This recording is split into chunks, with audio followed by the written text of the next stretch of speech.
Okay, Mike here. Now we're heading for Eastbourne again. We're going to start off at the Wish Tower, the Martello Tower. The Martello Towers, they were built all along the southeast coast and along the east coast to defend England against Napoleon and his threatened war.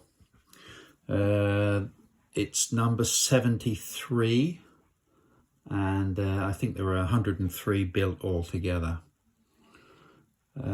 It's a museum now, quite interesting. So stop the video here and you can read some of the information about the Wish Tower. As you can see there, it's built in the early 1800s, 1805, 6, 7. So it's a lot of history there, and used in the Second World War as well as a lookout and a gun placement. So it's been defending England for years. Very interesting. There was one stage, I think there was a moat around the tower that has now been filled in. It's pleasant enough. You're shaded from the wind in here on a windy day.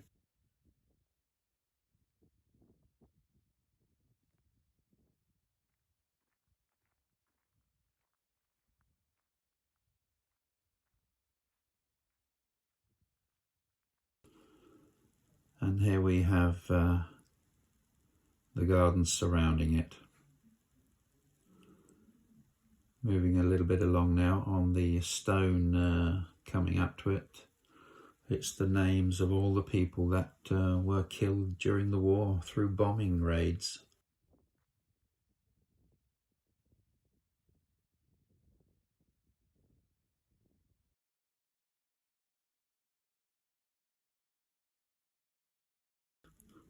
Onward, moving away, back down from the Wish Tower there. Moving on, we will be going down towards the Lifeboat Museum. Ladies' toilets on the left, and coming up the gents' toilets on the left here. Useful to know. There you can see the bandstand and the pier in the distance. Bathing huts all along here and bathers.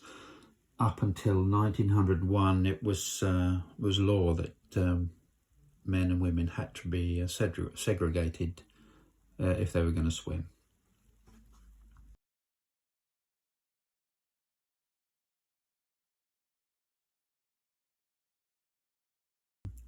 The little building in front on the beach there is the first aid post. It's okay to sit on the beach there because you can hire deck chairs, beds, mattresses, and you can get some suntan lotion. And there's always lifeguards on that beach looking out. So when we're on the beach there, we usually go on this beach. So now we're heading on towards the bandstand. The bandstand was built in 1893. It's changed. Its design has been changed up through the years, from a single little bandstand place till sort of like what it is today, with a lot of seating and a nice promenade deck.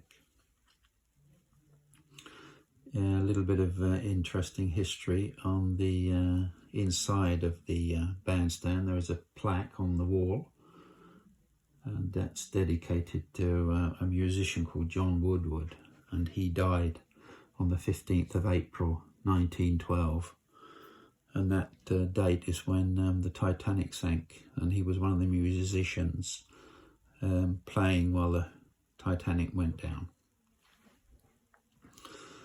Falls War has been filmed here.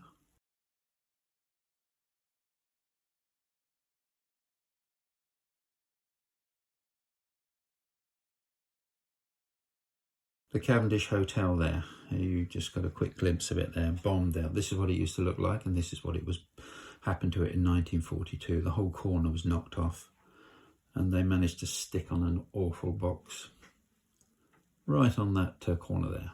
Still, could have been worse. And as we walk around the top promenade of the pier, we see more beaches.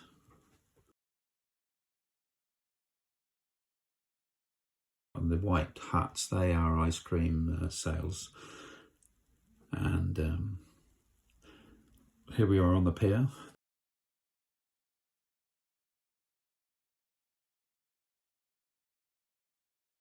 There was a fire here in 2014. As you can see where the wood, we've got a sort of little track running around there. This is where the old amusement hall used to be. And that was what burnt down. Here we are looking back up towards the Wish Tower. On the Eastbourne seafront there are no shops, it's all hotels or flats or whatever. Here we are in the middle section. We walk down the slope here. The reason that this it's got two levels, because the first part was destroyed in a storm many years ago, and they had to raise it up. Here you can see that the flooring is concrete. This came after World War II, when they ripped up all the wooden flooring that was here, because they were frightened of an invasion coming through, landing on the end of the pier and then coming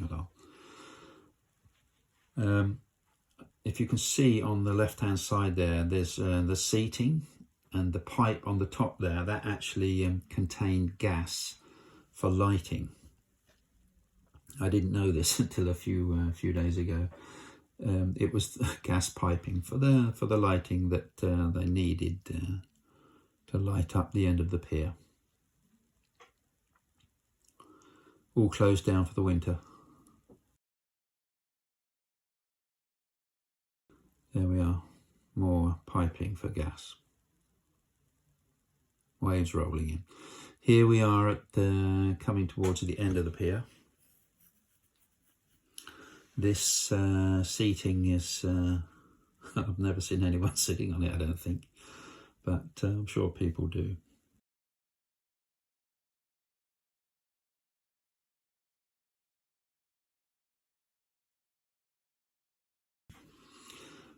I can remember as a child there used to be speedboats from going from this section here. Went on it a couple of times and that was it. I wouldn't fancy going on it now, but they don't run. Onward towards the very end of the pier. Here's some seatings, the cafes around here. It used to be barred off and only sort of fishermen could go in here, but now they've opened it up so that you can sit there and enjoy your tea, coffee, beer, wine, whatever. Another curious little thing here from the end of the pier. They used to go a paddle steamer to Boulogne in France. Wouldn't fancy falling down there. And there's a picture of it, just to prove it. Anyway, the pier is old and it's had its sort of troubles up through the years. As I say, it burnt. Luckily, it got contained and it wasn't damaged. So it was opened again anyway. Not like some piers that get burnt and then never open.